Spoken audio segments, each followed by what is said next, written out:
Is it rolling? How do you tell? Okay, it's rolling.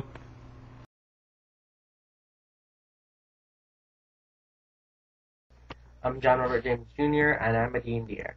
I'm Amanda, and I play a Warlock person in D&D. Taylor, hello. My name is Burrito and I'm eating a Dylan. No, God, no. Hi, I'm Stephan joining Ortiz. I'm John Wix. I am the DM of the party. That's Dungeon Master, for the uninformed. Dungeons & Dragons is a fantasy role-playing game first published in 1974.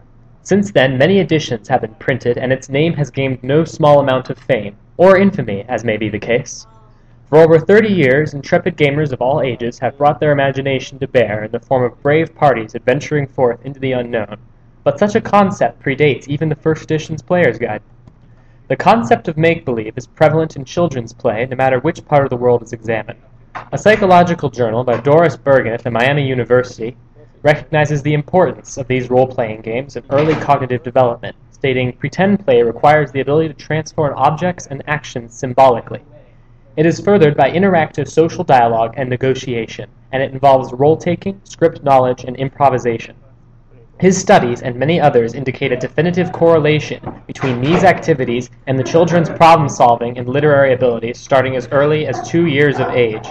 Thus, right from the beginning, we see that the simple act of repersonifying oneself can have profound effects on the human psyche.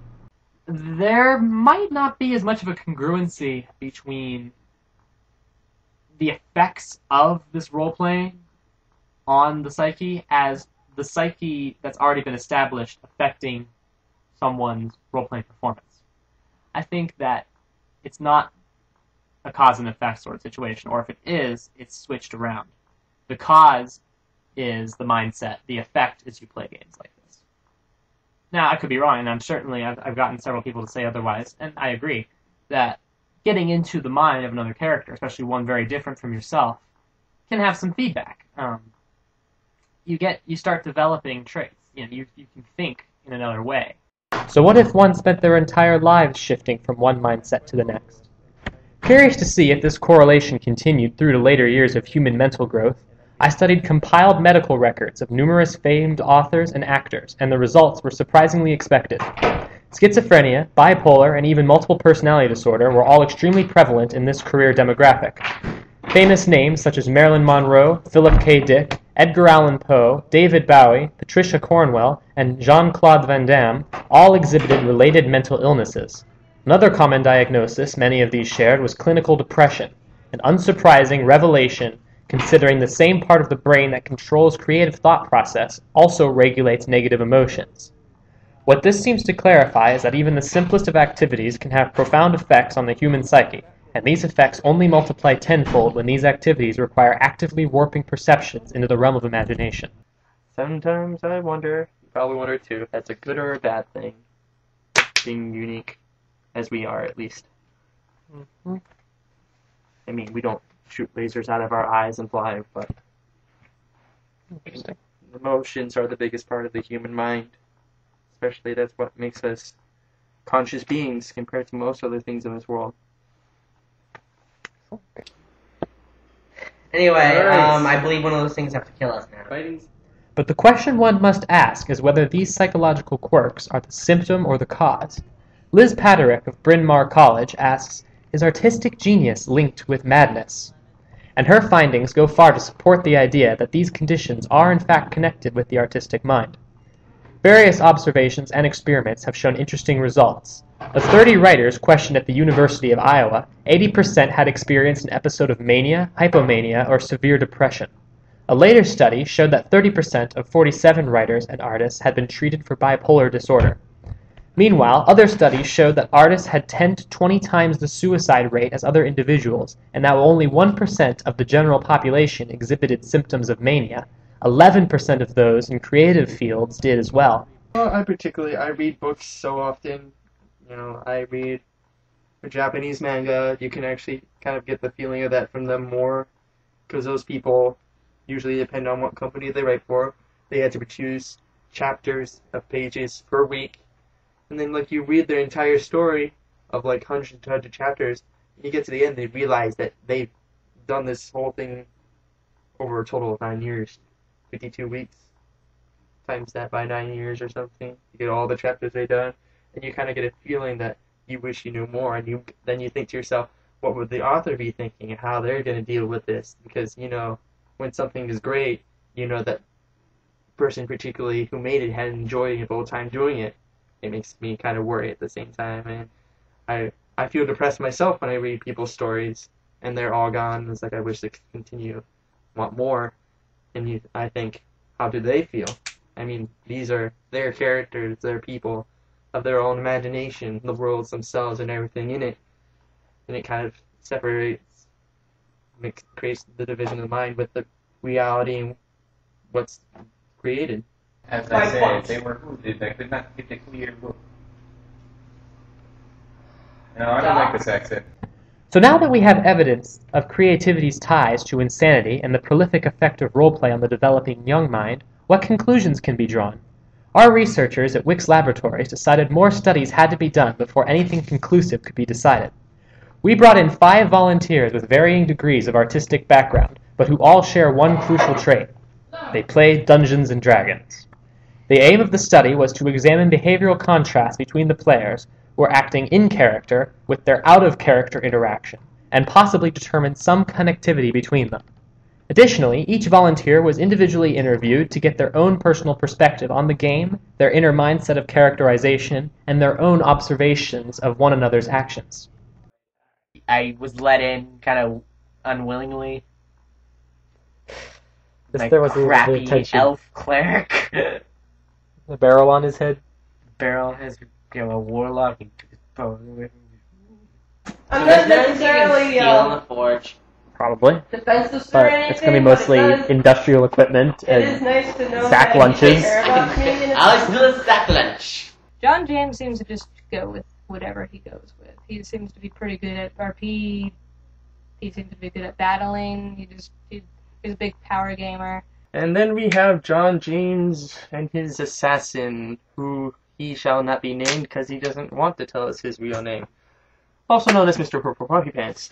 John James is kind of a guy that does things without realizing that it can piss people off, which then innates can piss Amanda off.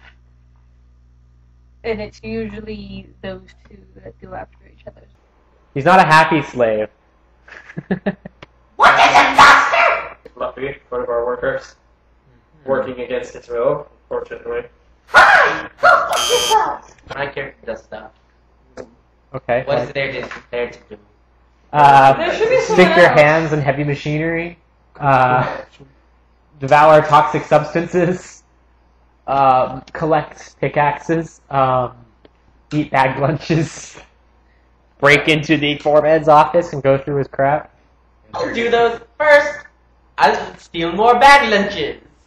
Tell me what, from your perspective, the role of each of their characters in the party. Chaotic stupid. Individually. Okay, I play Moonfabe, the Razor Claw Shifter, and particularly I play this person as the captain of the ship of the Sly Hyena, and I love my crewmates, and at the same time I hate them, because they're great people, but they're very inadequate. Stephan is the self-declared captain and leader of the group. I say self-declared, but it seems the entire group as a whole has accepted that declaration, so I guess he is, for all intents and purposes, their captain. Captain, that he is definitely has that pirate mindset to him. Now that he's a pirate, he seems to be, for whatever reason, more in his natural environment somehow. Spawn is a pirate at heart. Apparently he's a pirate at heart. I don't know. I've known him forever, and sometimes he can get on everybody's nerves, but I know deep down he means well. even though I hate every single character Stephan makes, he plays them well. So I like that about him. He cares about his character, even though he just uses it to kill things. For everyone like you with your Star Wars forum, RP, and then Amanda and Taylor making their own personal stories with people they created from their mind. Just for the fun of it, to see how it felt like to roleplay, particularly doing stuff that you pretend that you could do, be awesome, be a dragon, cast firebolts, freeze things, shoot arrows from afar, be half cat, run around, things like that. I mean, we run around, but they do it better. Plus, it's your imagination. Stephan sure likes drinking beer in character. I don't know if that's based on anything. Stephan is just, overall, he likes it if you do what he says. Yeah, he's very much the captain. If you do what he wants you to do, then he's happy with you. Yep. The biggest thing is when the subtle unionship of Amanda and John James starting to become better friends against me. Basically, he's just a pirate. There's nothing else to really say about him. Just pirate. Angie is actually a character from a different RPG that I do with my friend. RPG. Roleplay that I do with my friend. She is a bit different in this one. In this one, she's much more in her... What word am I looking for? In her original environment. She's a lot more, she knows what she's doing. She's not old in dragon form, in dragon terms, but she's like 20, 100 something years old. I don't really care to discuss that. Angie, or Taylor, has played the same character twice. I don't like her character that much, mostly because it's mean. Or stupid. I'm so confused. I can't tell. They're one about the other. Copper, pseudo copper dragon. Copper, pseudo dragon, pseudo copper dragon. Pseudo dragon, dragon pseudo. We haven't decided what kind of pseudo it is, apparently. It's either copper pseudo dragon or pseudo copper dragon. It's a made up species. Give me a break. I think it would be nice if she be your dragon more, so she can be who she is, the dragon that likes to talk a lot, instead of being this hyperactive human person doing random stuff, hitting people on the head with sticks. I try my hardest not to influence my own personal feelings onto my character, though I have been seeing that I do that every now and then. She's a paladin, and pretty much represents not only the only female in the group, but the only morally straight one of the group, I'd have to say. I like Angie just because, I don't know, she's the most friendly. Angie is actually probably one of the more, caring of the characters, because she is the only female in the group. The things that I really enjoy is when we're able to just sit down and talk to the NPCs. Outside of the group, she is pretty much very random. Well, I mostly blame that on the fact that she has ADHD, but gotta put that into so out of a lot of us, when she puts her mind to it, she actually has better focus than the rest of us. Everyone else seemed to go for a more of non-combat oriented characters. I don't know, maybe that's just my point of view. So mine is kind of more for the battling aspect of it, not really so much for the background stories and stuff. Like last time. Last time? What was last time? Last time I was basically the same thing, except I wore a bucket on my head. Then this time around he plays a monk, which are exactly like, you see those big karate movies.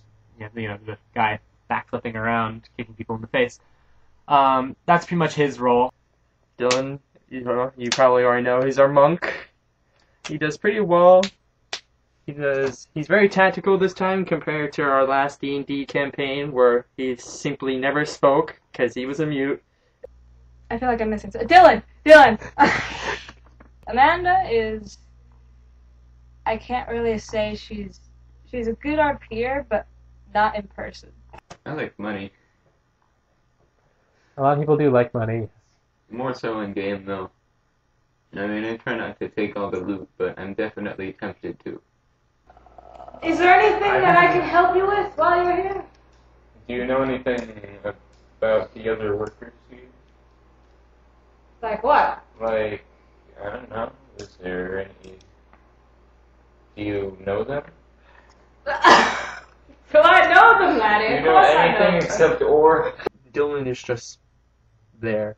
Well, ever since I started playing D&D, I've been noticing these characteristics that I didn't used to notice in my fellow companions. Possibly based on childhood experiences or traumas.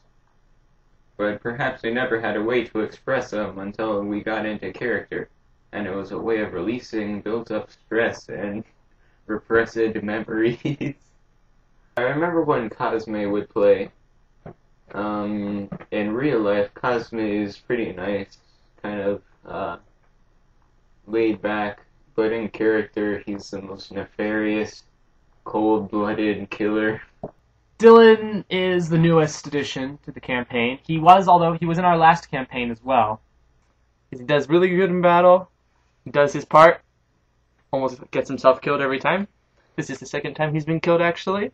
Yeah, the world he also died. Can you give me a line in character? A line? Let me think. What, should I draw it? The fact that I actually know the people, so that helps kind of. So I kind of already know like how the group will interact, at least like people-wise, not necessarily character-wise, but you can kind of like do that. Since most of the time people like to incorporate themselves into their characters. Amanda is, I can't really say she's a good RPer, but not in person. Amanda gets angry really fast with all her characters. She has a habit of basically yelling and rage quitting. You'll have a disagreement, and then the other person will try and defend what their character is saying, and then you get into an outside argument that will sometimes lead into tangents that mean absolutely nothing on the outside. She's kind of working on her social abilities, so talking isn't a big thing. She only really talks in character when she's being talked to, and battling-wise, she tries to be tactical, and sometimes she's very good at being tactical. But more often than not, sometimes she just gets herself hurt. I find Amanda just a tiny bit useless, like, in battle and out of battle. No, I never said that. I'm blind, what do you want me to do about it? Really fault that too much because, like, it's her being and forget. Does participating in this affect my psyche in any way? I'd say 25. Wait, 25? Yep, 25. Oh.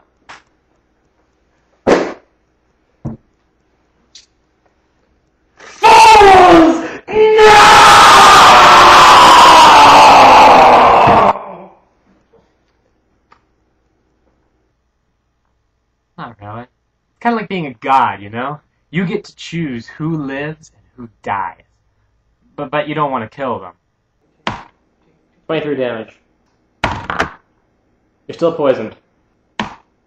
Ooh, petrified. And I believe that's a killing blow.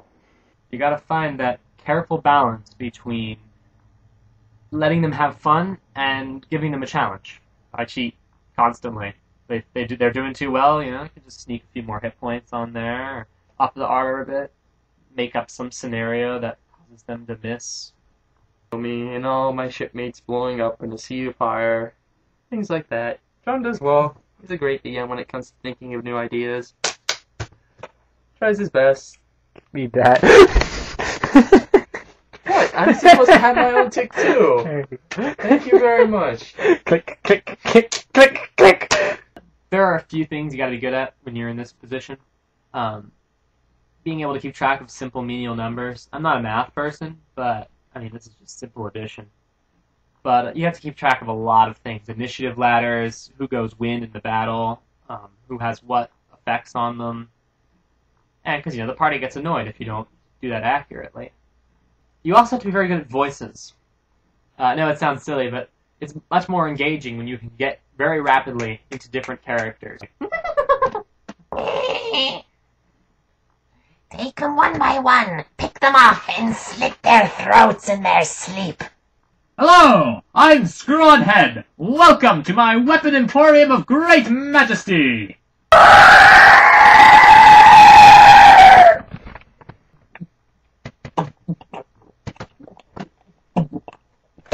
The DM makes good characters too. I like his voices. As part of the experiment, I introduced an obstacle in their adventure, in a form of a classic whodunit mystery. The twist was that each player was randomly assigned to play one of the suspects in the interrogations. Each individual was taken aside in private and had the details of what their character knew about the situation, and, of course, whether or not they were the guilty one. What followed was an interesting conflict of individual interest versus that of the group. For example, Dylan, who was assigned the guilty party, could have purposefully acted poorly and given away his character's motives so as to hurry the party along.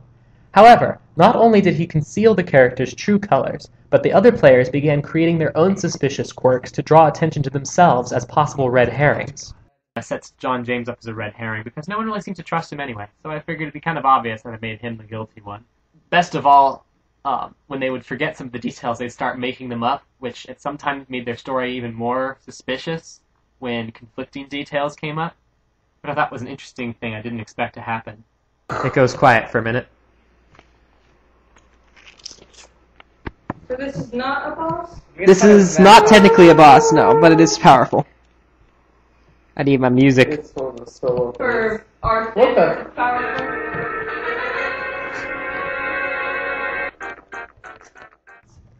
General gameplay dynamics seem to differ in relation to several factors, including, but not limited to, player attendance, time of day that the session takes place, and amount of caffeine available. Disputes are common, with temperaments rising from such injustices as failing to abide by the core rules or taking the last slice of pizza without asking if anyone else wanted it. However, now and again interesting arguments arise over characters' actions in the role-playing aspects of the game. The lawful evil assassin striking down a traveling merchant to freely plunder his wagon might be something the lawful good paladin finds morally reprehensible, which then sparks a debate over freedom of action versus future retribution, party well-being, and simple criminal immorality. It is interesting to see what extent a player will uphold his or her personal virtues that society has imposed upon us, when given a universe they may freely interact with without fear of tangible consequence. Results are decidedly uncertain and seem to vary from player to player. Those with a more creative-heavy background, such as Taylor or John James, seem to slip easily into not only their own characters, but any other roles thrust upon them, while others, such as Stephan, are better suited with familiar characteristics and rarely alter their personas. But does this represent a clear connection between the mood and the muse? Leslie Rescorla, also of Bryn Mawr University, has noted that those in a state of mania or hypomania tend to see an increase in creative thought and productivity. Those in a manic state may speak in rhyme or alliteration more often than those untouched by mental illness. Yet Arnold M. Ludwig, a psychiatrist at the University of Kentucky Medical Center in Lexington, points out that mental illness is not the price people pay for their creative gifts. While mental disturbances may provide individuals with an underlying sense of unease that seems necessary for sustained creative activity, these disturbances are not the only source for inner tension. His assertions outline that there is a correlation between mental illness and creativity, but not necessarily causation. The tendency for writers and artists to work in solitude may speak volumes for their high rate of mental instability compared to most other fields of work that require significantly more teamwork and cooperation. Yet in essence, roleplay is entirely reliant on teamwork and cooperation, a combined effort to formulate a comprehensive universe where everyone has a niche to fill in. Does this nullify the relationships studied by so many others? I suppose the simple question is, does D&D make you mentally ill, or do the mentally ill play D&D? Based on my observations in this experiment, I have concluded that these factors, like Ludwig stated, are correlated and do not suggest causation. However, there can be no doubt that disparities in the human psyche that may reinforce or be reinforced by the creative thought process contribute to shaping the personality of the player and determining their interests and or actions within a fictional realm of imagination. The DM has spoken, and thus it is so.